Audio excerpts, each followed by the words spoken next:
Great Head of the Church, February 17th. Son of man, I have made you a watchman for the house of Israel. Therefore hear a word from my mouth and give them warning from me. Ezekiel 3:17. In his life and lessons, Christ has given a perfect exemplification of the unselfish ministry which has its origin in God. God does not live for himself. By creating the world and by upholding all things, he is constantly ministering to others.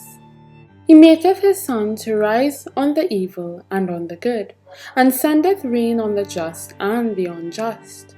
Matthew 5:45. This ideal of ministry the Father committed to his Son. Jesus was given to stand at the head of humanity by his example to teach what it means to minister. His whole life was under a law of service. He served all, ministered to all. Again and again, Jesus tried to establish his principle among his disciples. When James and John made their request for preeminence, he said, "Whosoever will be great among you, let them be your minister.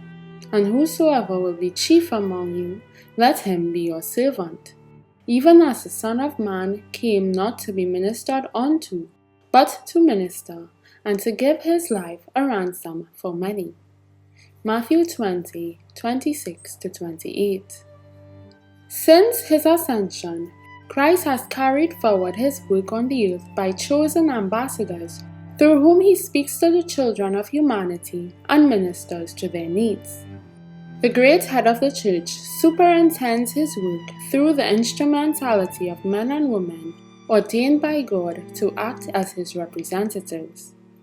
The position of those who have been called of God to labor in word and doctrine for the upbuilding of his church is one of grave responsibility. In Christ's stead, they are to beseech men and women to be reconciled to God, and they can fulfill their mission only as they receive wisdom and power from above. Christ's ministers are the spiritual guardians of the people entrusted to their care. Their work has been likened to that of watchmen.